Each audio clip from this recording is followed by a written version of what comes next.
Hey, Olive, Arlo, and Frank. Good Sunday morning sunrise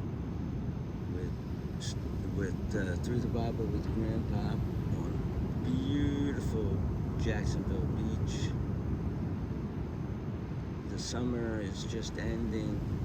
We're not at Labor Day yet. It's coming up soon. Kids are back in school. And so on the weekends, everybody's trying to get to the beach. It's been very, very hot here. But in the morning on the beach, it's very, very pleasant.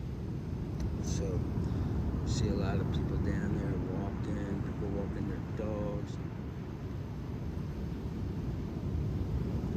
Probably see some people riding bicycles, all kinds of stuff. So we're going to pick up in Genesis chapter 40, and we're going to see the story about Joseph in prison. And we know that he's not going to stay in prison, so let's see how he winds up getting out. And that'll take let's just jump into it. Chapter 40 starts, after these things happened. So the things that they're talking about is in chapter 39, we saw that Potiphar's wife tried to make Joseph have sex with her. He said no. He grabbed she grabbed his garment, his outer tunic, and he left. She still had that, so she said to her husband, hey, this guy tried to rape me, and the husband had him thrown in prison. Now, when he got to prison, he found favor in the head guard's sight, and the head guard made him in charge of the prison, just like Potiphar had made Joseph in charge of his house and everything that he had, except the food is the way that he said it, but also his wife, which is the way that Joseph understood it. He's giving me everything but you, and I can't do this. And he wound up paying the price, gone to prison. So now let's see what happens here.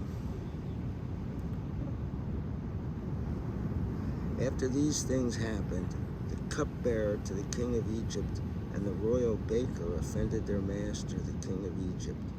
Pharaoh was enraged with his two officials, the cupbearer and the baker. So he imprisoned them in the house of the captain of the guard, in the same facility where Joseph was confined. The captain of the guard appointed Joseph to be their attendant, and he served them. They spent some time in custody. Both of them, the cupbearer and the baker of the king of Egypt, who were confined to the prison, had a dream the same night. Each man's dream had its own meaning. When Joseph came to them in the morning, he saw that they were looking depressed. So he asked Pharaoh's officials, who were with him in custody in the master's house, why do you look so sad today? They told him, we both had dreams, and there is no one to interpret them. Joseph responded, don't interpretations belong to God? Tell them to me. So, once again, in a place filled with people who don't believe in the God of Israel, he just says, well, listen, don't interpretations of dreams belong to God? Isn't he the one who is going to tell you what it means?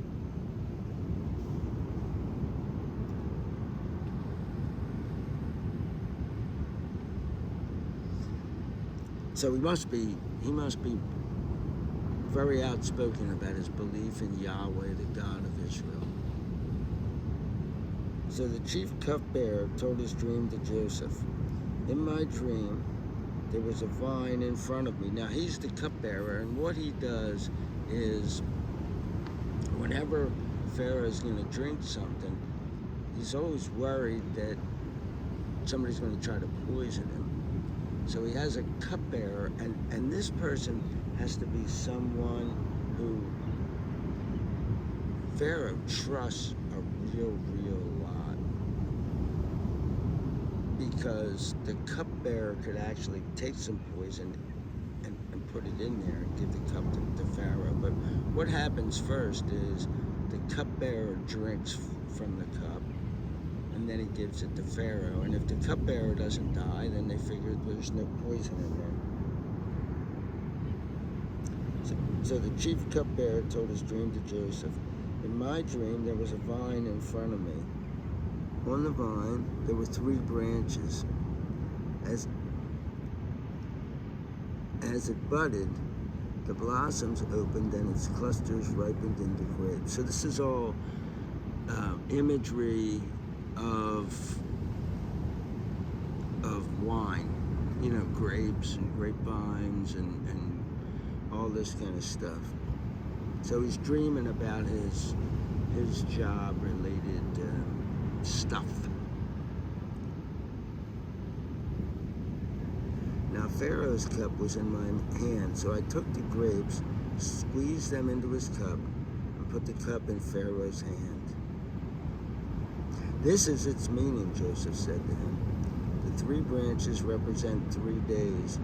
In 3 more days, Pharaoh will reinstate you and restore you to your office. You will put Pharaoh's cup in his hand just as you did before when you were cupbearer. But remember me when it goes well for you, and show me kindness. Make mention of me to Pharaoh and bring me out of this prison, for I really was kidnapped from the land of the Hebrews, and I have done nothing wrong here for which they should put me in a dungeon. And all that's true. He was kidnapped. Well, his brothers sold him, but yeah, he was kidnapped.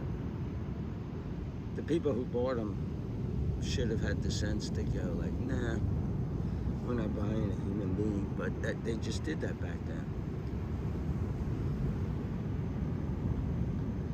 When the chief baker saw that the interpretation of the first dream was favorable, he said to Joseph, I also appeared in my dream, and there were 3 baskets of white bread on my head.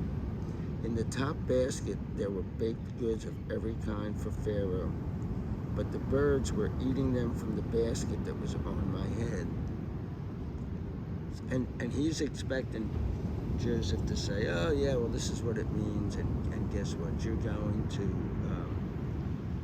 to be up there baking bread for Pharaoh again. This is also somebody who had to be trusted, because he could put stuff in the food to poison Pharaoh. And most of these kings also had a food taster. Maybe the cupbearer did that too. Somebody take a few bites first, and then if they didn't die, Pharaoh would eat it. Joseph replied, this is its meaning. The 3 baskets represent 3 days. In 3 more days, Pharaoh will decapitate you and impale you on a pole. Then the birds will eat your flesh from you. So I'm sure he's like, oh boy, that's wonderful. So he's going to cut off his head and then put him on a spiked pole and hang him there. Public humiliation of the dead body. On the 3rd day, it was Pharaoh's birthday, so he gave a feast for all his servants. He lifted up the head of the chief cupbearer and the head of the chief baker in the midst of his servants. Let me grab some water here.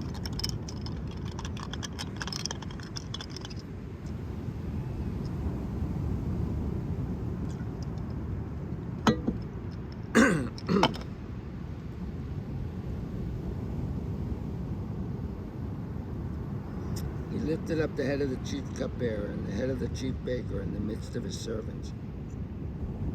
He restored the chief cupbearer to his former position so that he placed the cup in Pharaoh's hand. But the chief baker he impaled, just as Joseph had predicted. But the chief cupbearer did not remember Joseph. He forgot him. So that's what Joseph said. Look, I don't mind interpreting your dreams, guys, and it sucks that one of you has a bad dream and the other one has a good one. But when you get up there, he knows that the baker's not going to go, hey, listen, let this guy out, because he predicted that you were going to kill me. But the cupbearer, he kind of figured, well, he owes me. And the cupbearer didn't. He didn't. It says he forgot him, but I don't know if it really means forgot him. He didn't mention it. I don't know why. I'm not going to read into it. But anyway, next time we're going to see that Joseph actually gets out of prison, and then he becomes quite the leader in the land of Egypt. In Mizraim, the land of your ancestors, Aleph. Peace out.